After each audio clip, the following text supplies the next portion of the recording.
Hello and welcome to the What We've Watched podcast. This is episode 263. My name is Chris. This is Emmett. And this week, Xanadu. Yep. So this will be the culmination of our little sort of 3-episode sort of connected kind of things in odd ways.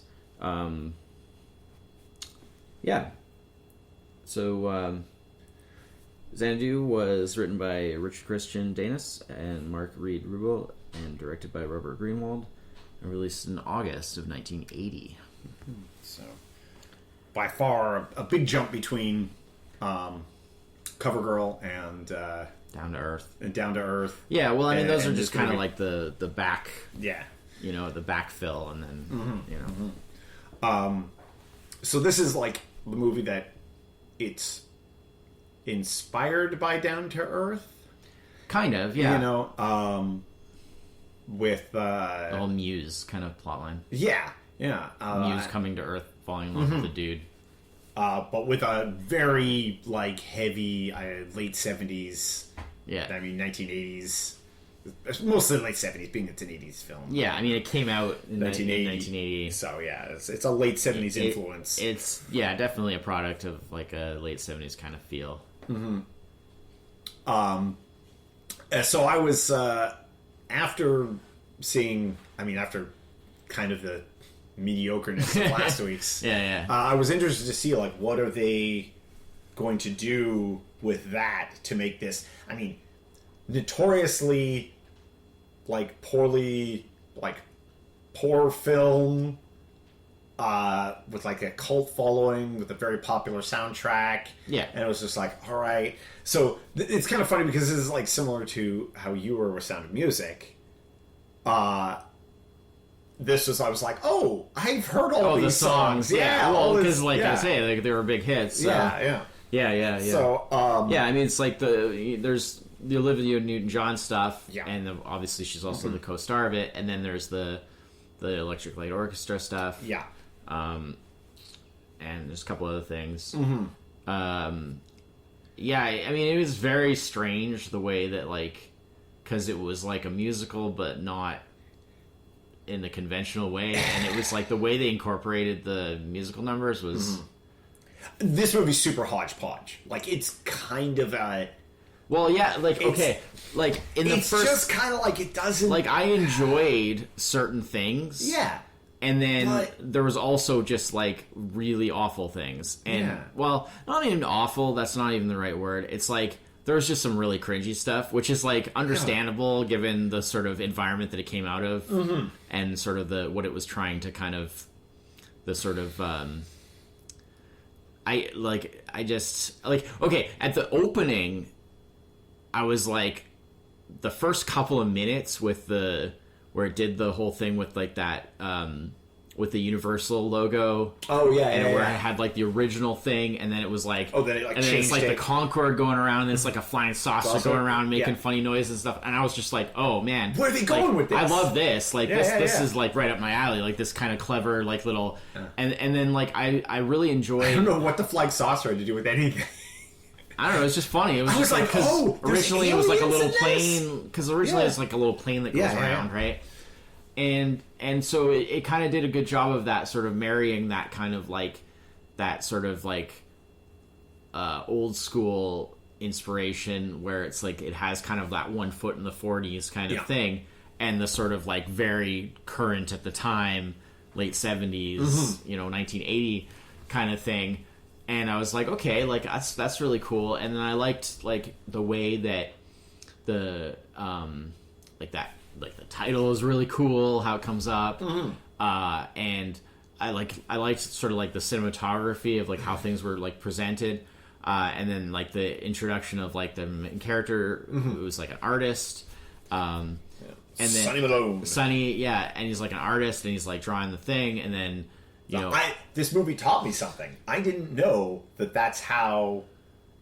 That they had, like, artists doing... I mean, I assume... I've never heard of that, but I assume... I guess that's how you would do it. Yeah, they just, like, do Back in the day before, like... Perfect replication would be bigger for posters. Because it was like, oh, yeah, of course. You couldn't just, like, I mean, you couldn't just like send it to like a print shop and have them like enlarge I guess it. not. I don't know. And it would be like this would still be at like the like it's pretty analog. Well, yeah, because I mean even like digital like Xeroxing and stuff wasn't in a place where you could exactly like exactly just, so of course like, it would be done you that want way. to make something bigger. I've never heard of that. You had to have somebody like I've never heard of that, replicate. but it makes sense. Yeah. And then there's the whole thing, and then he like rips it up and throws it to the wind, and then it goes off, and there's the mural with the muses, and then like so like up to that point, which is like the first like minute and a half, I was like, oh, I'm really enjoying this so far. Yeah, what do we got going here? And then, like, the thing where all the muses are coming to life and they're all doing their dance and stuff like that, I was like Tron out of there. Yeah. I mean, I was sort of like, if they were big into rotoscoping. If you're not big into rotoscoped light effects, this is not your movie. Yeah. Well, they made a lot of... constant. They made a lot of decisions with, like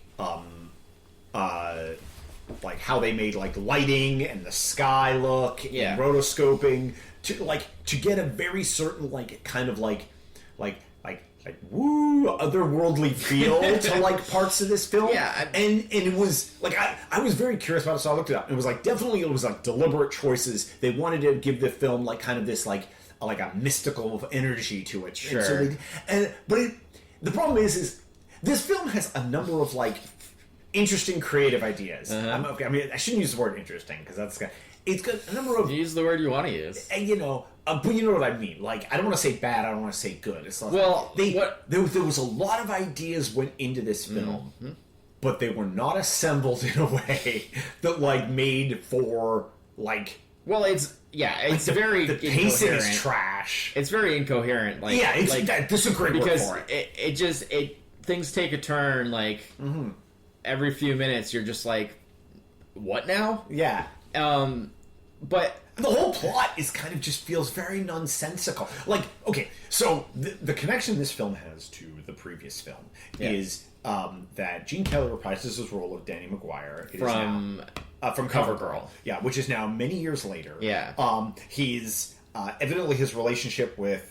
that's the part that I was weird because I was like, they're trying to present it as he's playing the same character, but I was like, where's the follow up to like how CoverGirl ended? Well, because it seemed like that had like a happy ending and they were together. Well, it turns out like evidently that didn't work out. And then because like within like a year he had a different club or whatever. And then that closed. And then he ended up going into the family like construction business, which made him a lot of money. Yeah, like, he lived in great. I mean, don't get me wrong. I really liked Gene Kelly in this. I've never seen him old like this. And this is his final film. He already because like I looked into that because I was like, oh, that's weird that like he didn't really do much like in the intervening. And I found out it's because like he pretty much retired from like the performance side. In like pretty much by like the 60s. And he focused on producing and directing. He did a lot of directing of things through like the 60s and stuff like that. So this was like his last like acting role. Because the only other appearances that he made in like films and stuff after this was like hosting those That's Entertainment things. Because he hosted one of those That's Entertainment compilation films like in like 94, like not that long before he died, just a couple of years before he died. But he said one of the main driving factors for him to taking this role and doing this movie is they were filming very close to his house, and so he could get to the shots without like he didn't have to go anywhere, he didn't have to travel. I saw a quote. It didn't take a lot of time. Yeah, sure. You know, I saw a quote. It was like convenient. I saw a quote where he said he thought that the concept behind this movie was actually quite good, but it just didn't quite come together in the final thing. I read a lot about that. What I really like is that he didn't just kind of phone it in, like which he easily could have for something that just seems like a very trivial. For somebody who's like a living legend like he was, it could seem like this was kind of this silly trivial thing, but like he gave it a good effort. I mean, he even has dance scenes which are obviously toned down from what he would have done when he was young, but I mean the man was almost 70 and at least he was still doing it, but like it was a bit shocking to me because I've only seen like his kind of classic early 50s 40s kind of stuff, and like he looks so different, and I just it took me. But I didn't recognize him right away. That smile, I mean, you can't deny the power of that smile. Like he just comes across, you know, and I don't know if he enjoyed making this necessarily. I know he did, like, his comments on it were pretty kind. I mean, he basically said that it was like that, you know, it was a good concept, but it just didn't quite come together. But certainly it seemed like, you know, it came across as if he was having a good time, and that he really, like, just embraced it, and the smile and stuff, and it was good. I think one of my biggest issues with this movie was it was like they had, like, okay, here are the musical numbers we want to do. Yeah. We are going to put all of these in here, regardless of whether they're good, regardless of whether they make sense, and regardless of whether... obviously they thought they were good. Regardless of whether... Because they wouldn't deliberate. I mean, this isn't one of those kind of movies where they're, like, trying to make a bad movie. No. Like, look, they thought they were doing something really cool. But, like, regardless of whether we have enough story to string this stuff together, and then, like, I feel they... Like, story was just, like, left out to service, like... a number of musical numbers that were, like, okay, the animated musical number was interesting. Yeah, I like that. Well done. I like the Don Bluth was studios. Was it? Okay. That. Yeah. It did look like his style. Yeah, it looked really good. But like, that number, they had the music written. Yeah. They wanted to include it. That's I mean, it's a... but, like, yellow. It was added after the fact. Yeah. Because, like, the reason it's animated is because, like, the actors weren't available to shoot it. Yeah. So, like, they shoehorned in. It worked really well. It was good. It worked to do it with the animation because it was like that extra little, like, kind of like, whoa, like, now we get an animated sequence, like, that just kind of adds to the magic of it. You know. I like that a whole lot more than the one where they go into the studio with, like, the weird, like, the picture walls kind of thing. And that weird, like, control thing, like Death Star control console in the middle. I was like, what is that? I didn't dig that part so much. It was an okay idea, but it was so long, and I didn't really enjoy the things. That was my other thing. This is something this actually does share in common with Down to Earth. Yeah. The musical numbers are all way too long. Yeah. I mean, it's clearly that's the one where she's intended. In, like, whatever, like, where she lives. Yeah. After Sunny, like, visits her there, and, like, the disembodied voices. I didn't really mind that because I thought the song was good. I don't know. Olivia Newton-John's a really good singer. But it's so long, and she's just standing on basically a black screen singing. I was just with no rotoscope dance. Lighting effects. Yeah, rotoscope lighting effects. But I was like, no dance, no, like, this is all you got for this number? Like, and then well, you know, they wanted to have a bit of a lull so that before, like, the build big up to the big final to the actual Xanadu. Yeah. But I just, like, there was just so many parts, and I realized that this may just be because of it coming out of that late 70s kind of style. I mean, it really is, like, covered in that. There's some real just stuff that I was just like, you know, it was just, and I hate to say it because, like, I'm not a fan of people, like, calling things this, but, like, it was cringy. Like, I'm sorry, but it was in a bunch of places for sure. And that's what I was started talking about with the beginning is like that first minute or two I was super on board, and then when they had the thing with the muses coming out of the mural and doing their dance, I was just like, whew, that's a little cringy. Just the way it was done was just like, not the concept. The concept was okay. It was just how it was done, and again, it went on way too long. Yes, I guess I get that there's 9 muses, but, like, we saw, like, them, like, they only had to have sort of a featured moment for each one, considering the fact that none of them are significant to the story other than Kira Terpsichore. Yeah. So, which I thought it was hilarious. That she never gets... Well, she almost says right there at the end where she's trying to explain what she really is, and she says, like, "Oh, my name is Terp," and then he interrupts her. So she never actually says it fully, but it's like, because going into it, I knew that, like, basically that was because that's the reference back to Down to Earth, because in Down to Earth they're very like straight out on the fact that it's Terpsichore. But in this, of course, like, she calls herself Kira. It's like so much of it is like okay, there's like the love story, but it never really lands. I wasn't quite convinced with the main guy. Comedy bits. The main actor was a bit that, like, other than like kind of basically anything. Yeah, like the people he works with. I hated the people he works with. None boss? of them were... none of that was I actually like the boss. I actually like the boss. Oh, okay.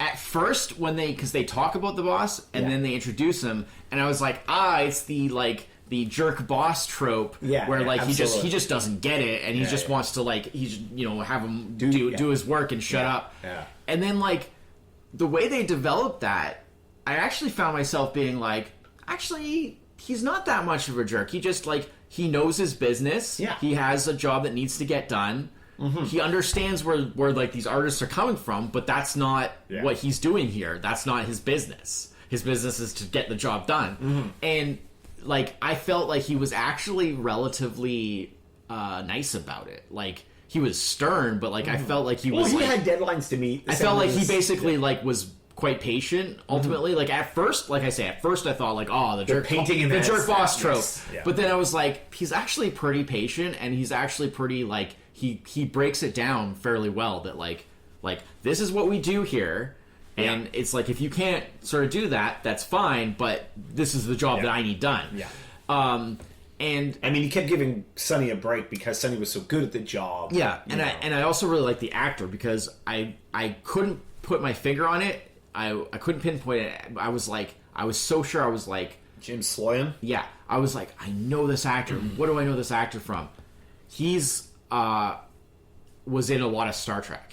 So really? He's actually been in a Next Gen episode that we've already reviewed on 3TND, the episode The Defector, with the Romulan admiral that defects because he was given bad info by his superiors to basically like test his loyalty type of thing, and he like defects to like help his family, and then it turns out like it was all for naught, and he ends up killing himself in Starfleet custody to like basically like so that his family wouldn't be like dishonored or whatever, right? Like that. And we really liked that episode, right? And he was like a good guest actor. That's him. That's James Sloyan. He was also later in several DS9 episodes. He's in a DS9. I know you're not a DS9 guy, but he played Alexander Worf's son. He played an older version of Alexander that comes back from like the future to like help with this like difficult thing that Alexander's going through, and like he doesn't like it's like he pretends that he's somebody else, right? He comes back as sort of like a mentor to like his younger self for this one episode, and he was also in he also played Odo's like the Bajoran scientist who was kind of Odo's sort of mentor, like when Odo was found, and that kind of like helped him out to like kind of acclimate him into. So he was. I was just looking at his movie list. I've seen a bunch of movies that he's in. Exactly. I recognize his face. Yeah. And he was also in one episode of Voyager, I believe, as well. Oh, wow. So he's done a lot of. He did a bunch of Star Trek stuff, and other things too, like you say, like he was in various movies and things like that. So like I recognized him, but I couldn't put my finger on it at first, and then I looked it up, and I was just like, oh my god, it's him. Because again, never seen him this young, even though. Turns out that's not quite true because he actually had been like acting since like the 60s. Yeah, well, he's in The Sting. Yeah, he's in. He's the very first he's the guy that the mark that they rip off right at the beginning. That kicks off the whole plot that they take the money from that turns out to belong to the gangsters. He's that guy. But yeah, anyways, I liked him in this. The lead actor I thought was a little weak. It was one of those. He kind of had his moments of like being okay, but he was inconsistent. I think that's the thing is with a lot of this movie, like a lot of stuff is just like it's just fine. Yeah. Well, it's more of a sort of a music presentation than really a lot of it comes across like you could cut this up into like segments and like have like music videos. Sure. Because like a lot of it because it feels so like disjointed. Yeah. It's like a lot of it feels like basically they had these little segments and then they're like, well, we need like a overall like story plot, like a story arc to like bring them all together. Yeah. So they had this whole thing with like, her coming to Earth, and then they have their love, love story thing, or it starts out with him like he keeps seeing her, and then like he's trying to track her down, yada yada, and then on the side thing, there's the whole like Danny McGuire plot of like how he kind of gave up on his like his dreams of like his artistic dreams to like kind of do like a proper business kind of thing, and then this is kind of like his chance to like get back into that by like opening a new club. So it's kind of that, and then because of all the like the musical numbers and all the stuff and all the kind of like the way they do the build up, like I think like far too much of this movie is like on the bill, because I was at a certain point I was like, I thought they opened a club called Xanadu at a certain point in this movie. I'm like, that's the end goal. There's like a little over 20 minutes left in this movie. No, it's not about Xanadu. It's about getting to Xanadu. Getting to those. I didn't. I guess it was because the actual Xanadu opening is the finale, right? It's just like think of it like those movies where it's like we got to put on a show, and it's like the show is the very end. That's the So it's like that. I didn't realize that. I thought a lot more of it was going to be about the actual because I thought that's where the musical numbers were going to come from, right? Not just randomly, and then just a bunch of like this at the end, just a I just felt that they weren't like done very effectively, because like a lot of times it just felt like it felt so disconnected. Like I realized that they're obviously in a musical. We just watched two previous musicals, which even though Down to Earth wasn't the best one, it still pulled this off. Which is, and this is something I noticed, like having watched musicals, like the 60s and 70s. Not a ton of musicals in the 80s that I've seen, but the 60s and 70s were a little, especially in the 70s, seemed a little more egregious on this fault than earlier. Was in those early musicals. They had the musical songs, but the song moved the story along, and where the song started, where the song ended, moved the plot to get you from one spot to the next. The more like this kind of like I want to say like this, I don't want to say modern musical. Is like stop everything, song and dance number, and then when it picks up, you're they've right gone where nowhere since the musical, and it's just it's there just literally just to just to that's be why a I was song. saying it's almost more like they're like music videos. Exactly. Like you could just snip them out, right? And put it on MTV. And put it on MTV. MTV wasn't around yet, but same idea. But like it was just like it didn't feel connected enough to the story, and then the fact that just on a technical level, like I get, I get that in a musical, obviously the music and the singing and all that is recorded separately. Yes. And then they mime to it, because they have different actors doing the voices. In some cases, but even if they're not, they obviously are miming to their own recording. Nobody's singing while they're dancing. Usually, anyway. But it's presented in a way that feels more natural. Like they flow between the scene where they're talking, and then it flows into the music. And whereas, like in this, it felt very like separate. Yeah. And at times, like I'm pretty sure there were a lot of shots where like it was like supposed to be the characters singing, but they weren't actually singing. They weren't even moving their mouths. There was a number of those. Yes. And I was just like, wait. I saw so that. Is it a musical or is it just a music video with them singing in the background and doing something different visually? Yeah. Because like if it's a musical, you want to see them performing the songs. Even though they're not performing them live, but you still want to see them performing them. Yeah.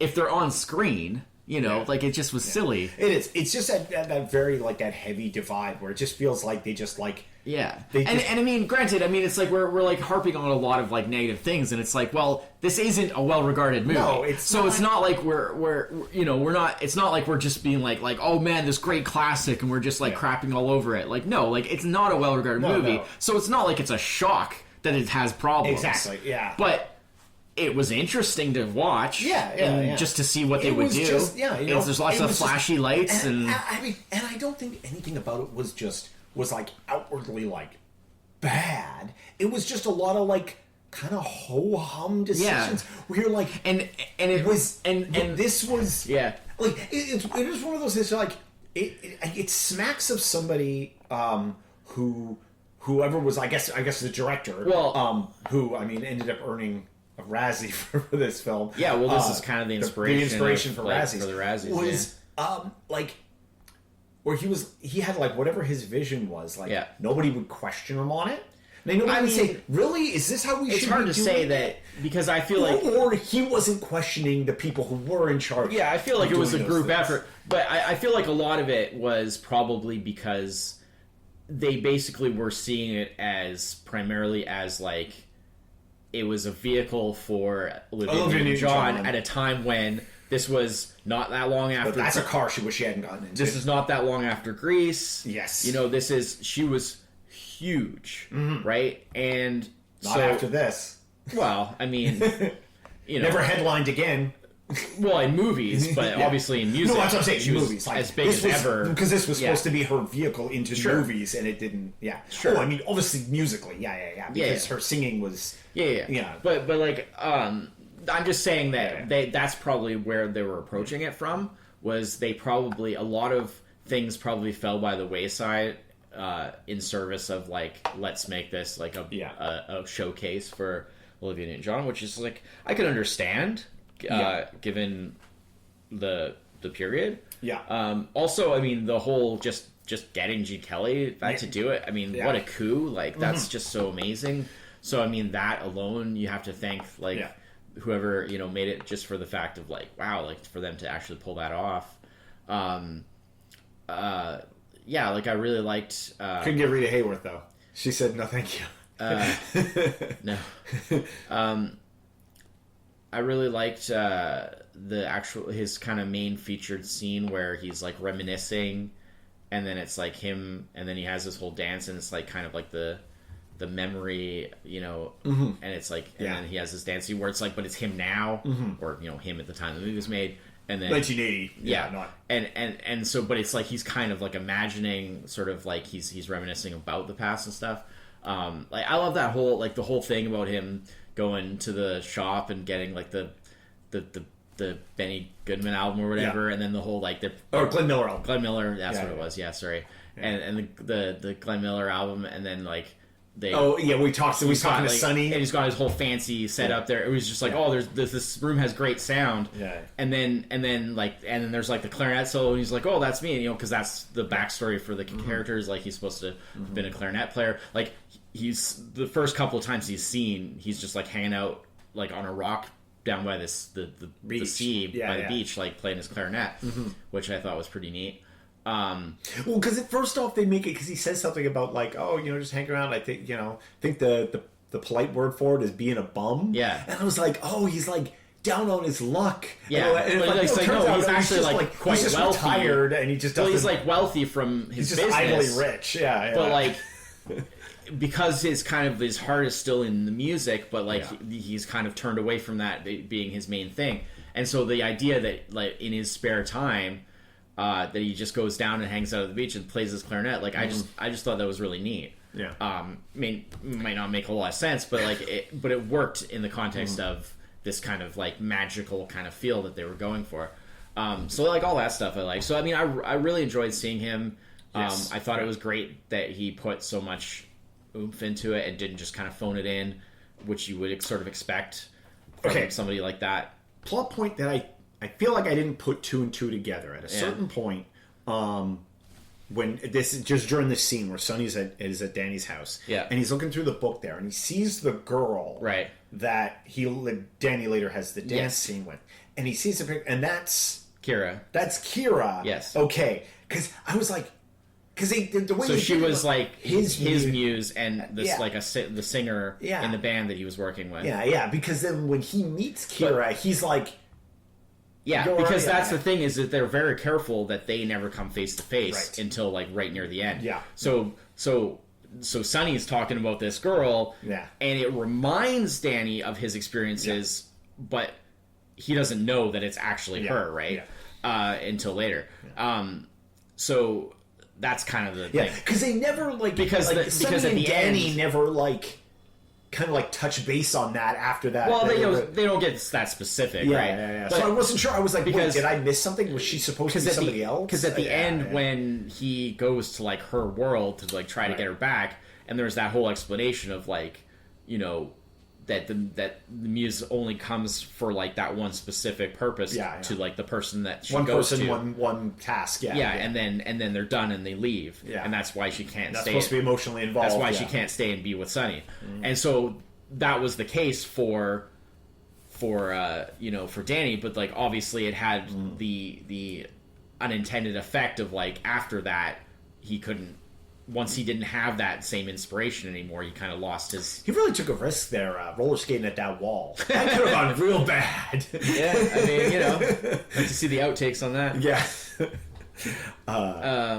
Yeah, I mean, okay, of course it doesn't make any sense, but, you know, that whole... again, that magical kind of, you know, magical mumbo jumbo. Yeah. So, you know, it's cool. But yeah. I mean, it's one of those things where it's like check another one off the list. Like I've always been curious about this movie, curious about this movie, and I didn't. You know, I've always just been like, you know, what's it all about? And then like tying it to like the other, which again I found out. I mean, here's the thing. I liked it more than Down to Earth. Yeah. Well, it was more. It had more to offer. Yeah. Like it was flawed, but it had more to offer. Yeah. Whereas Down to Earth was kind of just like very like meh. Yeah. But obviously Cover Girl was much better. But that is an actual classic, which I didn't know at the time. Yeah. So that discovery kind of made it all worth it in a way. But yeah, I mean, I'm glad I saw Xanadu because you know I've always been curious about it, and again, familiarity with the songs. Yeah, you know, and because those songs permeated the 80s, you know. Yeah. I mean, it helped that, you know, Olivia Newton-John being such a famous singer. Yeah. But yeah. So that's it. That's it for this week. All right. So we're all done all that, and it's on to something. Yeah. Well, not exactly new. No. Actually, we were going to be continuing our. The Rocky Journey. The Rocky Journey. Yeah, we got Rocky 4 coming up next. Yeah, I'll do Rocky 4 next week. That's pretty exciting. Yeah. That's Ivan Drago, right? That's I will break you. Oh. Yes, excellent. I must break you. I must break you, yes. It's an important distinction, as you will see in the story. I wonder if that's one of those, like, commonly misquoted. Maybe. Yeah, you know. Like, you know, I am your father. You know, yeah. But, yeah. All right, so we'll be back then. Until then, I'm Chris. That's it. Cheers. Bye-bye.